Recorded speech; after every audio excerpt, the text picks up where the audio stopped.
Welcome to the Property Ponderings podcast, your go-to source for valuable property investing and buying tips. I'm your host, Craig Nicol, and I am bringing to you 15 years of property experience. I'm hoping to impart on you some help in your own property journey.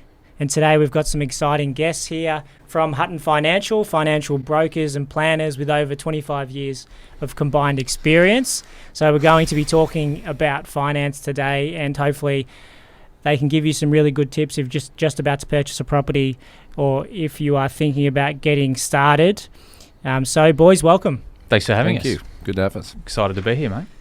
And just so the guests get to know you both a little bit, we'll get a small introduction. Nick, did you want to start us off? Yeah, no problem. So we're Hutton Financial. Obviously, Shane and I founded the business together back in 2016.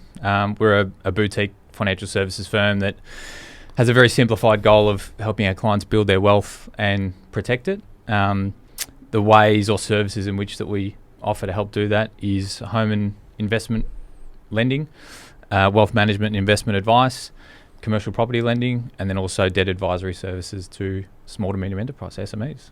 Very good. And you enjoy it? Love it. Yeah, it's been a tumultuous period with COVID and coming out of that recently, but it's been a good 8 years in business, and yeah, love what we do. Very good, very good. And Shane, a little introduction about yourself as well. I started in 2010, just after the GFC. So I missed the GFC, unfortunately, but we got around COVID. So I feel like that's one in 10 years' time, everyone will talk back and say, were you around during COVID or was it after COVID? And you'll be able to talk about that experience. So I've been in financial services since then, mortgages, financial planning, until about 8 years ago when we started Hutton Financial. Very good, very good. All right, well, really appreciate your time here today. And I've got heaps of questions to ask you, so we should just get straight into it. So I thought we'd start off with just to get a bit of a feel from you on what you're seeing. You're dealing with heaps of clients, each day, each week, that are getting their finance organised, or they're trying to sort out their finances and plan out what they're doing over the next sort of few years to decades. So what are you seeing out there in regards to the current market? And it might make a bit of sense to maybe start from a few years back, since we do know how tumultuous that time was in COVID. Yeah, so I think talking back to 2020 and how the lending market was at that time, with interest rates being at an all-time low, RBA cash rate being at 0.1, as has been widely reported. Everyone knows rates have gone up a hell of a lot since then, with the cash rate now sitting at 4.35. Yep. That's obviously had a pretty big impact on borrowing capacity. So a big thing in the current market, and with a lot of our conversation, is kind of understanding the adjustment in what someone could borrow over that period versus... And then completely forgetting it. And then completely forgetting it. And bringing it back to current market. And then looking exactly as to how it is today. So, to give you a bit of an idea and put that in numbers, a single borrower on $100,000 of income back in 2020 was, maxed out at about $750 or thereabouts in terms of their borrowing capacity. In today's money, it's closer to $500K. Yeah. So, that $250K variance in what someone can and can't borrow is, forming a lot of conversation in terms of us educating clients on what they can and can't do. Yeah. And an important distinction, I think, further on that is borrowing capacity versus property purchase price. So borrowing capacity meaning the amount of money the bank will lend you versus your equity or whatever else you're putting in. So $750, if you had 100, it's $850 less stamps and purchase costs, whereas $500, you're not paying stamp duty for a first home buyer. So yes, your deposit makes more of a difference, but you're not getting anywhere near the same level. So purchasing price is a big difference. It makes a big difference, particularly if you're borrowing 95% under one of the government schemes, because now your purchase price that might have been at 800, now you didn't have much of a deposit, but you could borrow the whole lot.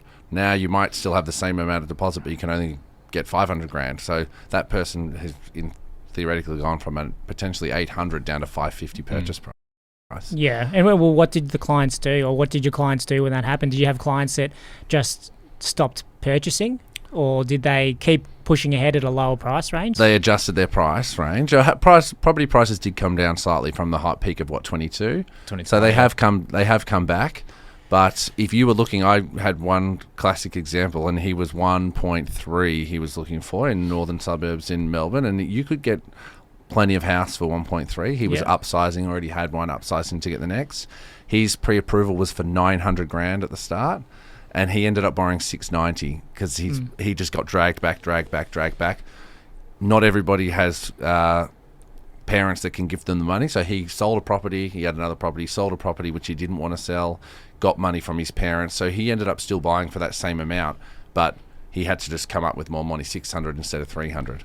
Yeah. So yeah. I mean, you'd probably see that from a demand side. There doesn't seem to have been too much change in the amount of people still trying to get into a property. So yeah, a lot of those we for all us. still want a $1.3 million That's house. right. Yeah. So Yeah. with what we have, it's just getting it. That's right. So yeah, it really has been probably an adjustment in what the property that those individuals are buying is, or seeking help elsewhere in the bank of mum and dad, and we know they're pretty big to try and support those purchases. So. Yeah. Cool. And so the current state then, if we're moving from COVID to now, we've seen that rates have gone up, so people are borrowing less. But what other trends have sort of occurred in that time? Like, lending practices have changed. Living expenses, biggest, probably the biggest over the journey, still getting tighter and tighter. So they're indexing as well with inflation, wages, what something costs to live. So I think it's the poverty index. Melbourne Uni do it. The poverty index, it's 25% a median. It's not on the averages. It's 25% above the poverty index is where it gets indexed. But then you throw kids on top, it goes up. You throw wages, the more you earn, the more you spend, which economically is true. Then it goes the other way once you get really into the high pay brackets. But that's probably the largest one, I'd say. I think a child at the start, it used to be $100 per child, whereas it's like nearly $500 a child now. So per week. Yeah, per month. Per month. Yeah. So I'd say that, and then as well, the way that they do HEM, so living expenses, it used to be, well, when we started, there was no living expenses. It was just a deck. So Westpac, that's what Westpac got in trouble for. They didn't even ask about living expenses. They just used $1,200 for everyone in that wine, steak and Shiraz case, if anybody wants to go back and have a look at it. Yeah, okay. But, that was what I started in. I started in living expenses. Like, who cares about those? But now it's like it's the first thing you're talking about is what's your income and what are you spending? What are the categories? Where are you spending? Are you gambling? Responsible lending? It's now there's such a focus on it. So and then you've got your set HEM. So those are the 10 or 12 categories that are inside HEM, but now it's outside HEM. So if your HEM is, let's say, a single person on 100 grand might be $2,200, roughly. Now it's like, but do you have private health insurance? Do you have income protection insurance? Do you have OC fees? What are these other extra fees which are now on top of, which mean you can borrow less, where that just previously didn't exist, but now there is such an emphasis on outside of HEM expenses as opposed to just what's inside HEM. Yeah. Okay. All right, so they've tightened up on expenses a fair bit. Tightened up. So big change on living expenses would probably be, I'd say, the biggest. There's been some other structural changes, which was probably post GFC Basel III and the way they assess lending, which we may or may not want to go into, but there are some other changes in there. Yeah, we might leave that. They can Google that one.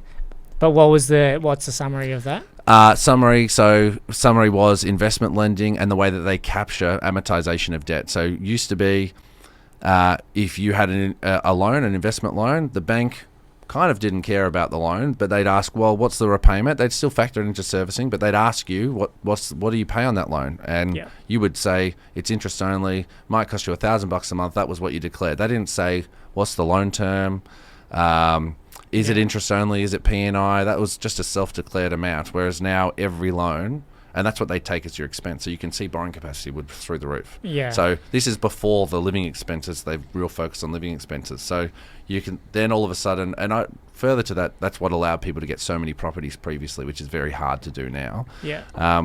But you then look at someone who was borrowing $4 million. They were borrowing lots and lots, whereas now they've got to amortize that debt and repay it over, if it's interest only, for 5, 25 years or 30 years. So now when they factor in that principal, you can borrow a lot less because you're actually having to pay off the loan, or pay off the loan at a sensitized amount, whereas previously it was at the interest rate and at the declared interest rate, at the declared repayment. Okay. So all these trends are sort of, all these changes are pushing towards more responsible lending. More responsible lending. Well, they changed the floor rate as well. That was it was a COVID change, which Nick and I disagreed on at the time, and maybe in hindsight I was correct, because the floor rate used to be 7.25. Yeah. So it didn't matter what the rate was. You couldn't ever it couldn't be less than 7.25. So if rates were 5, normally banks would add 2.5%, 3%. It's changed a few times, but they'd add 2.5%, 3%. So if you were 5, they'd still assess you at 5.5, at 7.5. But if rates went to 4 and it was 6.5, they'd still have to use the floor rate of 7.25. But then during COVID, they pulled the floor rate and said, actually, rates aren't going anywhere. Governor Lowe said that they're going to be lower for longer. So they just went with 3% above. 7.25 when we were paying 2 was probably a bit too big of a gap. Too big of a gap because rates went to 2. So it's like, well, why are they assessing at 7.25? And they said, you're right. Let's assess you at 3% or 2.5% above. It's going to take forever for rates to get back to that level. So why would we ever start assessing you there? Lo and behold, all of a sudden we go straight back there, and look, the economy's held up pretty well, to be honest. People seem to be making their repayments. So, but that was another big change. That allowed you to borrow more, but now obviously rates, we don't care about the floor rate because people are paying 6 now plus 3. They're assessing you at 9. Yeah. So, but that was a big change. All right. So we've covered some trends within the property borrowing world, I guess. Mm-hmm. But what about the finance broking world? I know it's a lot more common nowadays. Back 10, 15 years, not as many people were using brokers. So I guess people are more familiar, but there's still changes going on and what's happening behind the scenes there. So I think one of the big things on that is, and Shannon and I have spoken about this in terms of what the industry is going to look like in the future a number of times, that people want to, at the end of the day, I think still want to deal with a human and have the advice that comes with that sort of personal interaction with an individual, as opposed to being a number in a big institution or, trying to get through on computer says yes. The whole time computer says yes, computer says no. So I think, there is a lot of trends happening in the industry that are sort of digitizing not only our industry but life in general. But I think that sort of continued, reliance on having someone in your corner and knowing the market as a whole has really sort of carried that trend of why so many people use brokers as opposed to going direct to a lender. And there's also advice.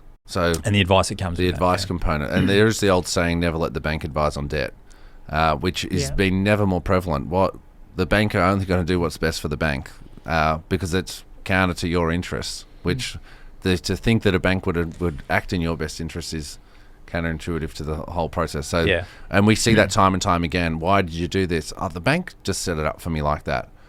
Why? I don't know. He just set it up, and it's like too late to untangle that scenario.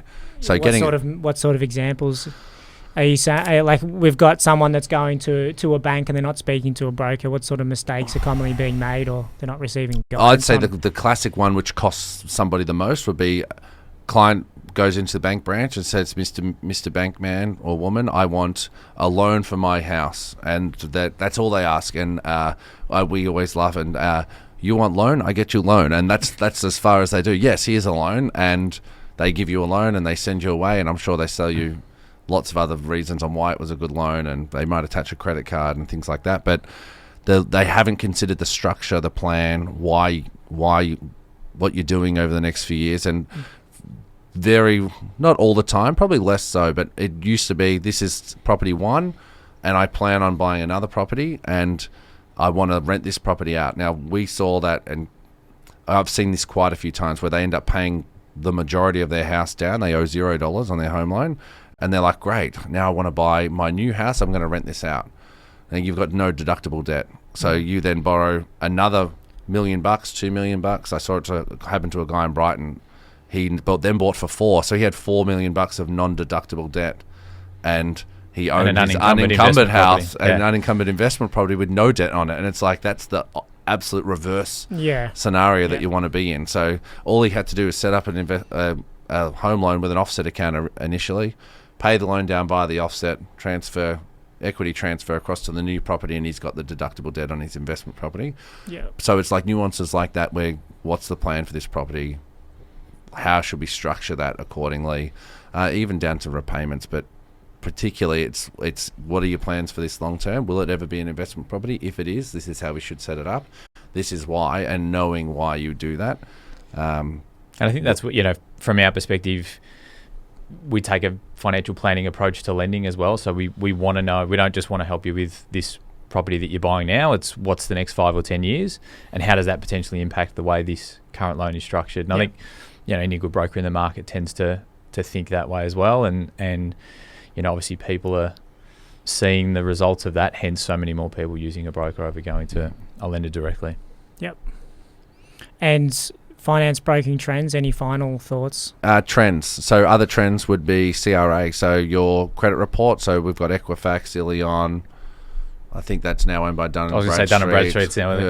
Equifax is the old Vader. What else have we got?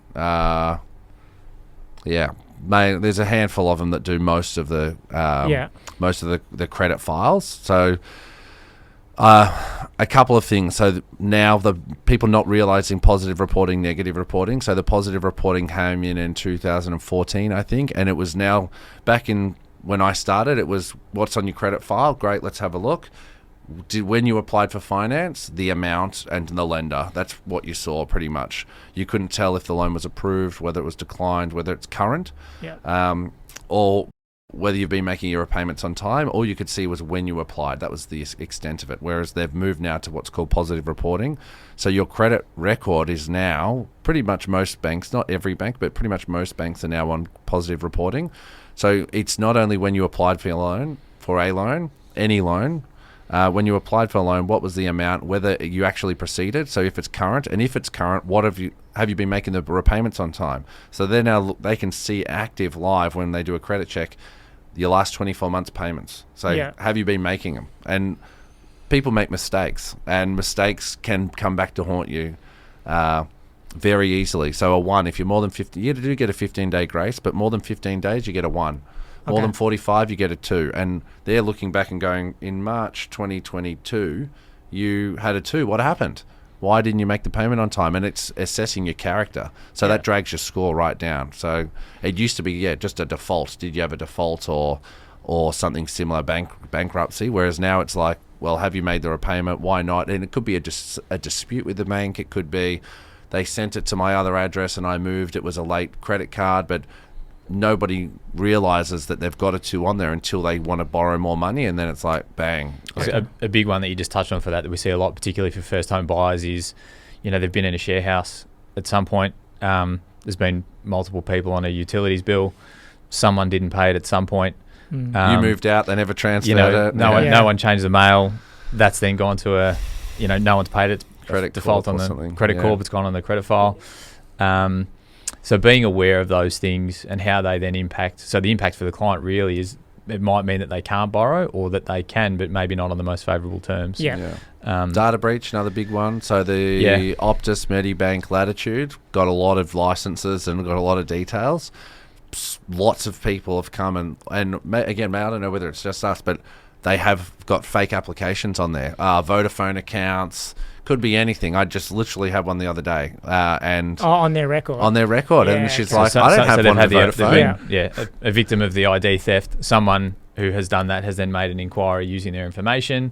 Telco is probably the most common, and then poor debt types. I say poor debt, things like payday lending and credit cards. They take them out in their name. They don't make payments, and it's on your system. They send out the debt collector. You've never heard anything of it because they've used all different addresses and contact details, just your ID and whatnot to get the debt in the first place. That can cause all kinds of problems, particularly if you want to move quickly on a property and you haven't yet got yourself finance ready.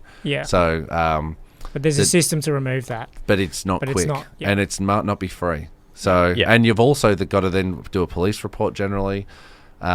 But nobody believes you instantly. You've still got to prove that it wasn't you. So the one that I just had, it was Vodafone, and it was like a sub-brand of Vodafone. I can't remember what it was called. I was something, but they were still using the phone. So she called Vodafone, and she was like, "That's not me." And they were like, "Yeah, it is. We can see that you're still using it." You're still using it. And she was like, "I didn't. That's not me. Someone's done it fraudulently." So she had to then prove who she was for them to then cut that off. Yeah, it was nightmare. Yeah, but it has with the I think Medibank, Optus, Latitude have captured a lot of people, which is why now the banks also want the back, the card numbers on your license. So, yeah. So the takeaway then for the listeners with all of this stuff, positive reporting. So they just have to be careful in regards to all your debts. Yeah, it's not where you can just ignore it and go, I'll deal with it later. If it's longer than 15 days and most lenders are on it, you'll have a 1. And the 1, you'll have to explain if you want to get a home loan. So hasn't been paid in longer than 15. And the 2 might mean you can't get one. So. Yeah, and the 2 might be because it's not just the lender going, what's your score? The score is dragged right down because of that. So they have, even on your credit record now, they have got your positive score and your negative score. And someone who's got a late payment, you look at them and they're like, their score might be 6, 5s, 4s, 100s out of 1,200. That's the positive score, but the negative score might be like 960. Or like 900, and you're like, because the old score, you still had a good score because no one could tell you weren't making it on time. Yeah. Whereas the new score, and it's like, no, we can see that you've been bad. By accident or design, we're not sure, but you need to explain it. Now, dealing with all your clients through the week, we're talking from the financial lending point of view, what are some of the biggest mistakes? I know you mentioned before some of the mistakes you're getting from people maybe going directly to a bank or not getting the right advice early on. But what are you seeing in regards to clients that you've maybe taken over? Or I think just a real common one, which is not a major mistake as such, but just something that can put you in a much better position, is just seeking the right advice from a professional a lot earlier. I think we're all victims at certain points in life of taking that piece of advice at the family barbecue that you take as fact, or something that you hear on a podcast somewhere that may or may not be true. Yeah. Well, can't you just pay? What someone said to me on TikTok once? It was if you pay your loan $1 a day, it'll be gone in 5 years. And I'm like, but how do you believe that? Yeah. Like, what do you mean? As part of that, getting. As soon as you, particularly for first-home buyers or even people who are looking to upgrade, as soon as you've got the idea that you want to buy your next property or buy your first property, even though you might not think you're financially ready yet, that may be true, but go and seek counsel from, as I say, a qualified professional, good broker, buyer's agent like yourself. There are good people in banks too. It's not like the banks are bad. There's good people in banks. I think they're probably a bit harder to find because most of the good people in banks become brokers. Yeah, that's true. Yeah, and that way you're kind of filling up your knowledge base. You'll be better prepared for when you actually feel as though you are ready. I think too often if you sort of, by the time you actually feel that you're ready yourself, you might then be delaying the point at when you can actually get it because you might not have been, because you didn't get the right advice earlier to put yourself in the right position. Well, if I had told me that, then I would have changed it earlier. Would have done earlier. Okay. And just, in that context as well, just taking out, again, first home buyers, taking out bad debt at the wrong time. Pretty common. You'll see someone who they got that promotion that increased the income that they're looking for to then buy a property. But, 3 months before saying I'm ready to buy a property, they went and got a new car. Yeah. That $1,500 a month then chews up a truckload of your borrowing capacity. So you're trying to find ways to unwind that. And the other side of that is they've got a good deposit. They do have that debt. And they're like, well, I knew I was going to come and see you, so I just paid it out. Well, okay, you actually could have borrowed the money with the debt, but now you've got no deposit. So now you're stuffed. And it's like, because it's a balancing act of what's limiting you. Is it borrowing capacity? Is it equity? And if you take all your equity to get rid of a debt because someone told you if you take credit card debt in, then no one will give you a loan, which is not true. You can have debt on a credit card, still get a loan, that is provided you can service. So you might be just that 10 grand for the car that you thought I should get rid of because it'll look better, and it might not have made a difference. But now you're just short of what you wanted to buy for because you don't have the equity because you paid out the card that you didn't have to pay out in the first place. And I'd say that, don't be afraid of doing that early. Like I know... from my own experience, I bought my first property when I was 20. From the time I was 18, I went to see someone about how much money do I need to make to go and buy that property, which they probably hated me pestering them for 2 years. What was do you remember, was it the same person in the bank branch? It was the same person. In a bank branch? Same bank branch back then. And what did they say? Piss off, you don't have any money, come back. That's what the first meeting was. But at least they told me how much I needed to have. And so that continuation, again, like... It was a set a goal too? Yeah, it sets you the goal. It makes sure that you're aligned with... the work that you're doing to get to that property goal. So I'd probably say don't be too... I think people are sometimes a little bit proud to not ask the questions when maybe they know they're not ready yet. but that's okay. But at least get the information of, knowing what you need to do to get there. And as from our perspective, we're happy to go on that long-term journey with people. And if you need to get the extra shifts in at the chicken farm, then you go and do that's them. what you do. Exactly right, mate. Yeah, no, I think that helps a lot, just to know what you need to do. Yeah, especially for people that have a bit more control over their income. Mm-hmm. They're able to maybe push themselves a bit harder if they need more. Yep. Or the other way around, take things a bit easier if they're on track. And the other, control of your income's a big one, but control of your expenses as well. And I think having that goal, probably more common with the younger generation today as well. Yeah. Expenses. If you can keep continual action towards achieving that outcome, then you might be more willing to not spend the money or change your lifestyle habits to make sure that you can get there. Any other mistakes we're thinking about? I would say that those are probably the main ones, that get in early, work out what you've got to do, get a plan in place, but then secondary to that, once you then decide to make it, when you're ready to make a decision, don't rush, get a lawyer or a skilled conveyancer to review the contract, particularly when you're buying apartments. Cladding in Victoria, we could do a whole episode on cladding in Victoria, but that is one to be aware of. First home buyers with cladding, I've heard some terrible stories. They've been in the paper. Yeah. We've had a couple internally. Banks also, they want to know about cladding. That's another thing. So if you're buying an apartment, they'll ask, give us the OC minutes. They'll look at the OC minutes. Did you know there's cladding issue? How are you going to cover that? Has it been rectified? Is it on the register? Yeah, I'd say that's... If you're buying an apartment, that's probably a very, very important one to get right. Well, there's definitely a lot of pitfalls with apartments, which I've spoken briefly about on some earlier podcasts, and there'll be some other stuff coming out about that, because it is definitely a big concern for first home buyers who are most vulnerable. But then also downsizers on the other end seem to get caught in the trap of a lot of apartments because they think that's the easiest thing to do often. And a lot of that is off the plan. Single level, because there's not many single level homes. So they end up buying an apartment and then get caught in a 2 or 3 year mission to try and get their deposit returned sometimes. So it's a big nightmare. But I guess this leads into the next part, which I was going to talk about, which was tips for buyers. And maybe think about as well the different sorts of buyers. I know we've spoken a bit about first home buyers, but then also thinking about people that are upgrading or investors as well. I think a big one for investors, and it sort of really doesn't matter what the circumstance is, to be honest, but also having that plan laid out as early as possible. I know it might sound like I'm beating the same drum, but engaging with someone who has an understanding as to what your next property goal level is, or your next 3 property goals are, what the right structure to be able to do that is, understanding where your borrowing capacity limits are, understand your tax deductible debt, how to maximise that as best you can relative to your owner occupied debt.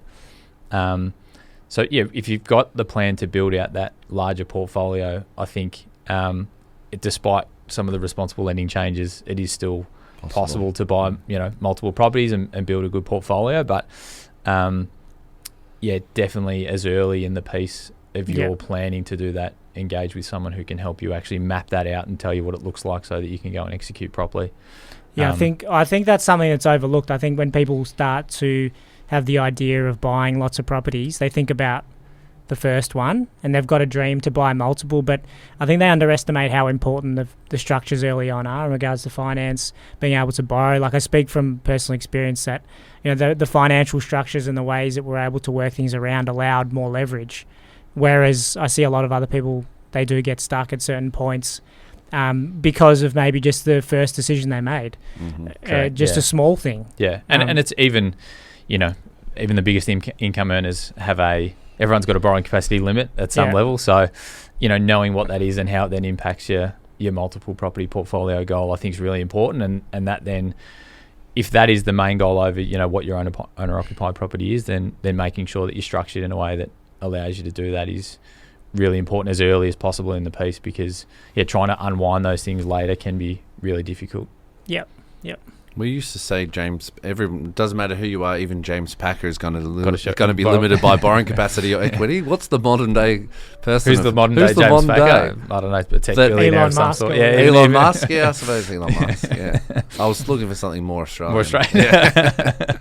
So I thought this would be an interesting question to ask people that are doing financial planning, and you're working with a lot of people that are buying shares, but also people that are buying property as well, a lot because of the lending side of the business. What do you personally feel, for yourselves maybe? You're looking, are you more property heavy or are you shares heavy? Like, what are your thoughts on that without getting into a 6-hour conversation? But what's sort of the headline thoughts on this when you're thinking about your own portfolios?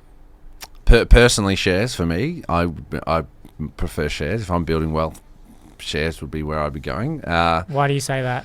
A few reasons. So holding costs, big one. I suppose the shares and property over the last 30 years in Australia have done very similar. So I think like 10-11% average over the last 30 years. So in terms of what's a better performing asset class, they're pretty much the same. So, and I don't think that's going to change with maybe a few of the things we'll talk about later. I'd say that it's probably going to stay the same. Yeah.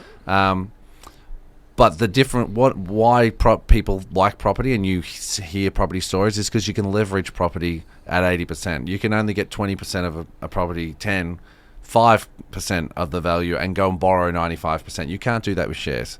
So if you could leverage shares the same way, shares would be better because shares don't have holding costs. Shares you can sell tomorrow. There's a myriad of reasons why shares would then be better. Yeah. But you can't leverage shares to the same level. You can leverage, there's things that you can do with shares, so you can still get margin loans, borrow money against a house that you've got. There is internally geared funds, so you can buy a managed fund that's already got 60% gearing inside it. Those, if you look at the US one over the last, these things are you can imagine. Property, again, I suppose the difference, property market is, yes, it's volatile, though we've seen it go up and down, but nobody knocks on your door and tells you your property price every day. Whereas the share market does. So you can go open up the paper in the morning or get your phone out and it's like CBA's at $118. But nobody knocks on your door and says, I'll give you 1.3 today. And then the next day they knock and they say, I'll give you 1.25. Like that, you don't get access to that. So, which is good and bad, right? Good and bad. Well, it's good because then it takes away what a lot of people... It takes away a little bit of emotion when you buy a house, particularly because if it goes down $100,000, you don't really know because you're like, unless you've gone to an agent and said, give me an appraisal now. And even if you went to the same one, they'd be reluctant to give you $100K less. But you're not getting that feel every day. Whereas shares, it's telling you, if you buy something and it's in the US, it doesn't matter if it's the US, Australia or somewhere else, you get the price that someone else is paying on the day. You can sell it on the day and you have the money T2 in 2 days. Yeah. So you can get gearing inside. I suppose the big takeaway from this is you can get gearing in with shares. It's how you do it, whether it's internally borrowing money, a margin loan. Shares are a lot more volatile. So if you margin loan, you're going to have a margin call. If you're borrowing money, there's no gets rid of the margin call, and the internally geared funds don't have any margin call or anything similar. So you'll see wild rides. There's a stock that I would look at. It's geared US. GGUS is a beta shares fund. If you just look at the calendar performance of that over the last 5 years, which we've had 2022, the market was down 20% or something. So you, if anyone who's got the time, check it out. It's amazing because it's as a chart, as just a year on year, calendar year on year. Because it's down. If the market's down 20 and it's borrowed 60%, it's down 47%. Yeah. But then when markets are up 30, it's up 90. It's like it's insane. There's swings. So again, it's not something that you'd want to be doing if you want some sleep at night. If you want to sleep at night, it's long term. It's a long term because we know what happens over long term with shares and property. They grow ahead of inflation, so it's a good asset builder over the long term. But it's just a lot more volatile than property, and you can't get the same gearing as you can with property. Yeah. But like in terms of holding costs, Dan Andrews isn't calling me and telling me that I've got a COVID levy on my shares. Share portfolio. He's not telling me that I've got a share tax on my shares. I don't have tenants and real estate agents telling me that I need to replace a heater on my shares.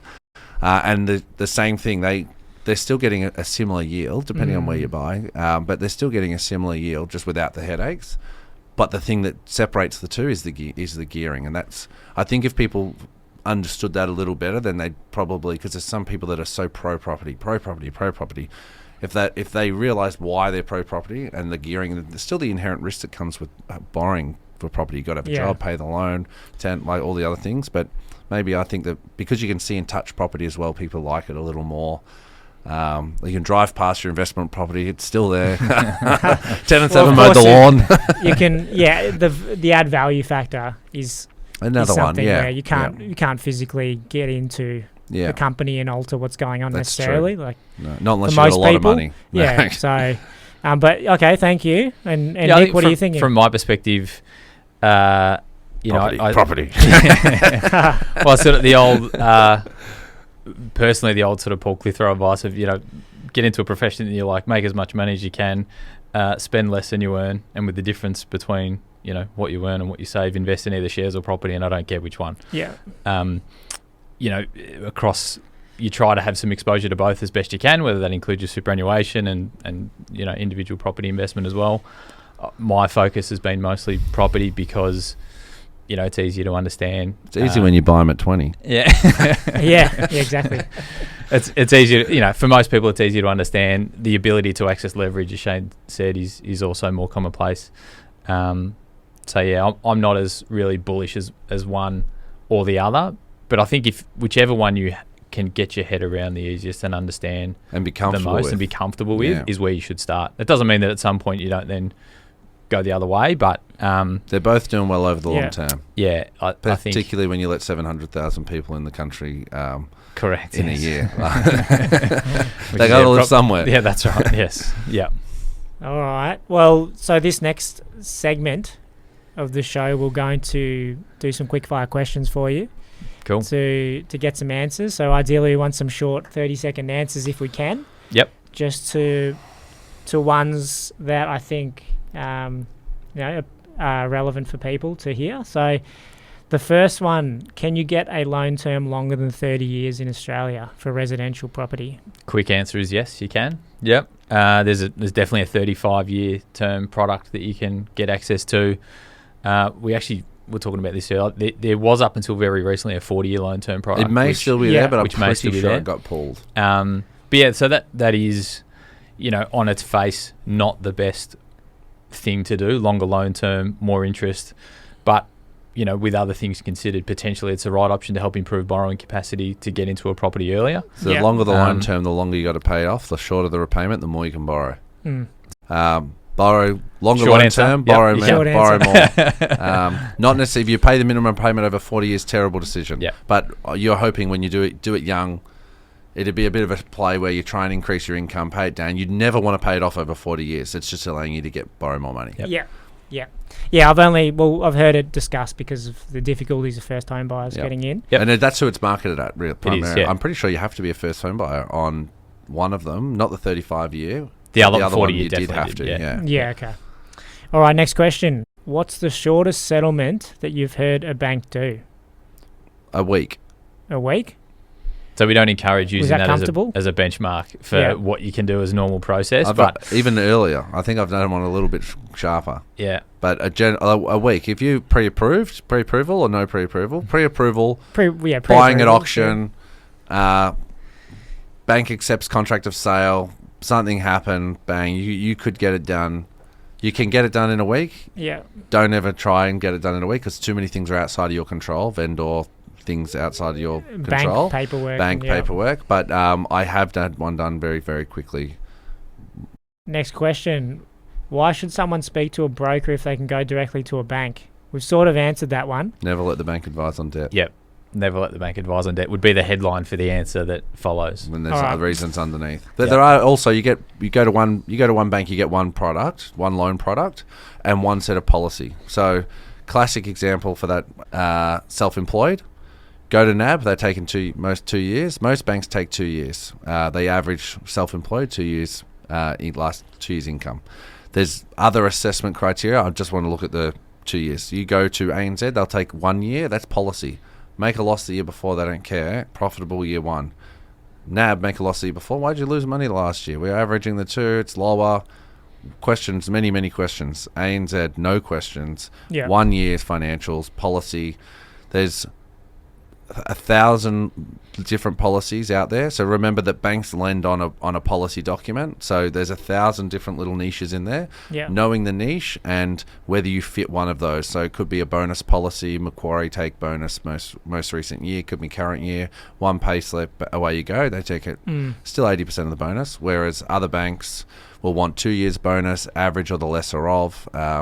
So small niches, but if you're on 200 grand and you have no bonus and it's an easy walk, you and your partner, no kids, every bank's lending you money, it's to what point? There's not really any policy niches that you're going to fit, but if you've got overtime, if you've got salary sacrifice, if you've got bonus, if you've got allowances, some banks don't take allowances at the full rate, other they treat them as overtime, others take them at 100%. So you knowing what bank likes what, you can, like some people walk in and you're like, oh no, you will not be at that bank. Why not? That's the bank that I wanted to be.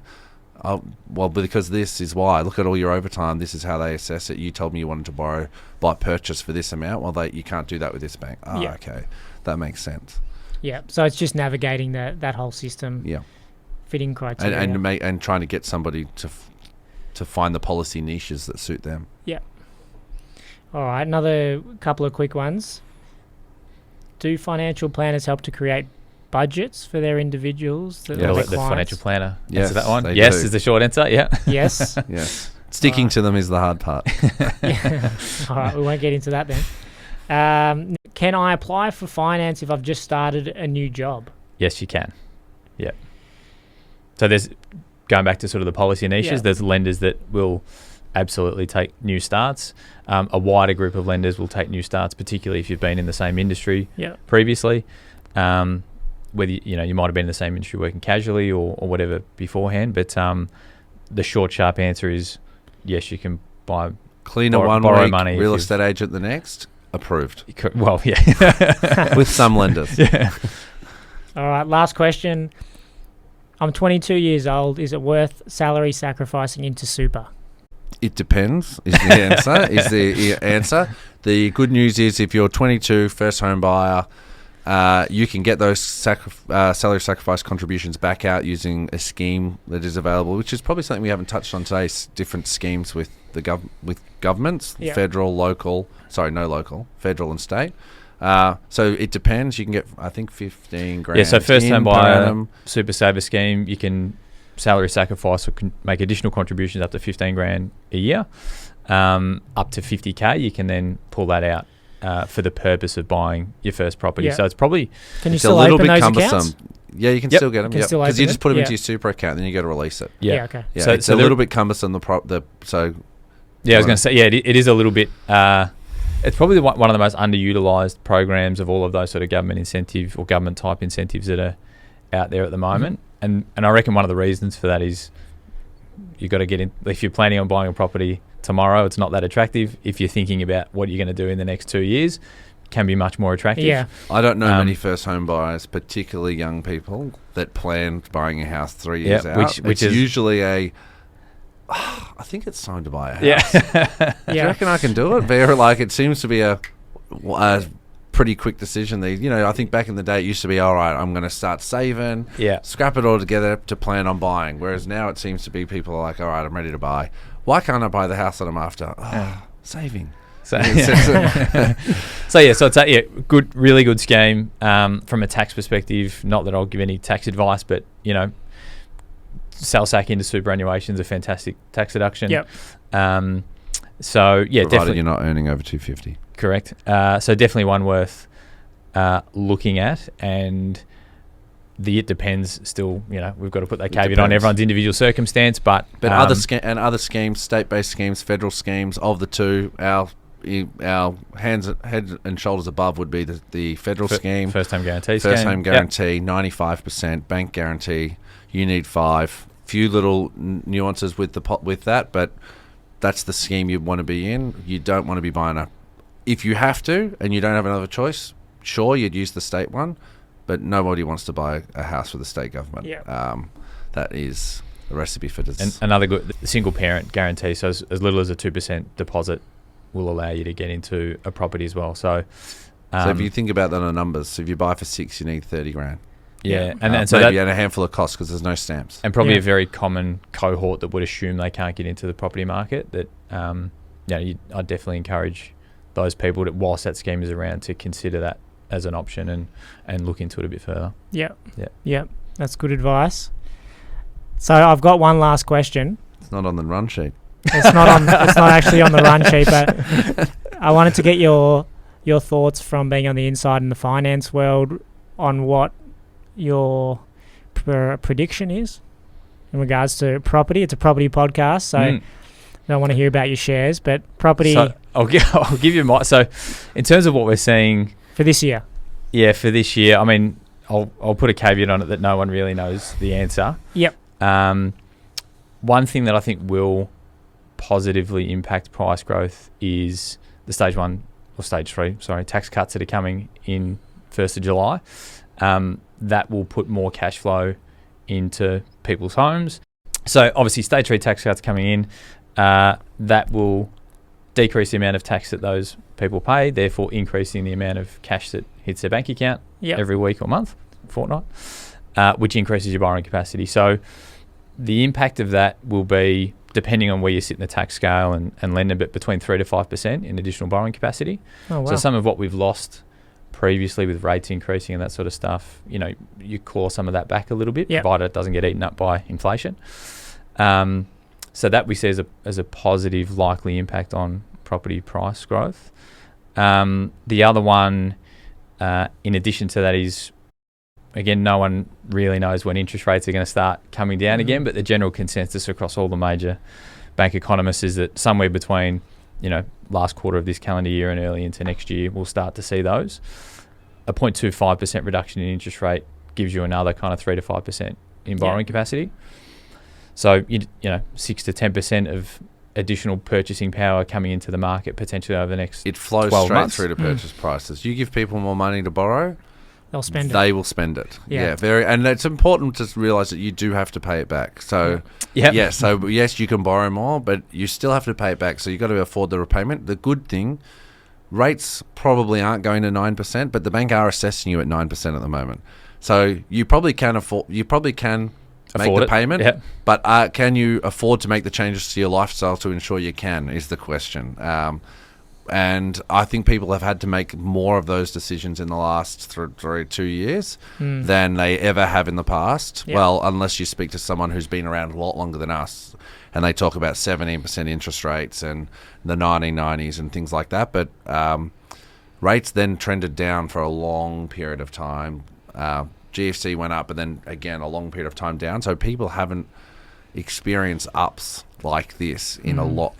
In as far as I'd say they can remember, but unless you have been back around in the early 90s. So I think obviously if you overlay those 2 points with everyone's talking about migration at the moment, we had over 500,000 people coming to the country in the last 12 months as a net migration number. Again, demand still seems really strong. So if you overlay continual demand with what is likely an increase in borrowing capacity over the next 6 to 12, all things in that point to higher property prices than what they are today. Yeah. Or not going backwards. Certainly not going backwards is what you do. Yeah. You'd bet the farm on not going backwards. Would you?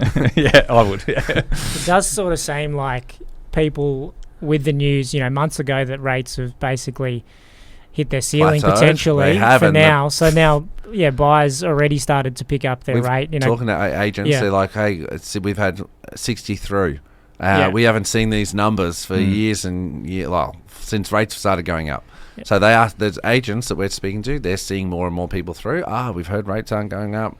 That mistake has been made before, right? So rates lower for longer, 2024, which this year the rates should start going up in theory instead of in 2022 or whatever it was. So, let's hope not. So, but I think even within our sort of micro market segment, and what we're seeing from clients and the competitive markets that they're trying to buy property in, rates haven't changed yet, but confidence is absolutely in the market. So I don't think you actually have to wait for those 2 or 3 things to happen in terms of increased borrowing capacity and a sniff of a lower I think just consistency of it hasn't gone up for a while is enough to kind of get those people back into the market. And I imagine maybe, and you'd have better insight from a vendor side as well, they're probably more interested in putting properties to market, off the perception that they feel like they can get a fair price at the moment. Yeah, I think so. Like there's always a bit of a struggle with trying to get good properties onto the market, but there's a lot of investors selling, especially in Victoria at the moment. Yep. So there's a lot of units coming on, villa units and apartments. Not as many houses as we'd like, but there are some good properties coming on. So, but we've noticed basically all the properties we're buying is under competition. Yep. Which in a bad market when you're looking at good properties, it tends to happen anyway. But I feel like there's more than just the one competition. There's 2, 3, 4 trying to purchase at the same time. So naturally, that's going to push the prices up. And so on that, from your perspective, particularly that investor market, like we've seen. Victoria has had some pretty strong headwinds with land tax and everyone moving to Queensland and that sort of stuff. Airbnb tax.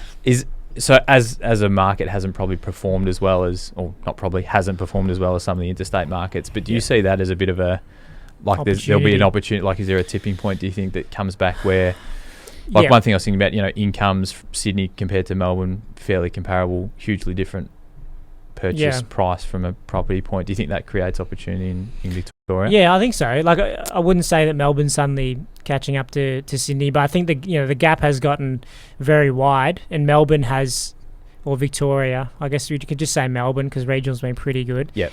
Melbourne has suffered, and it's difficult for me trying not to be biased about it. Like I think it's gotten to a point though where all the data is saying we're consistently underperforming, yet we're getting huge population growth coming in.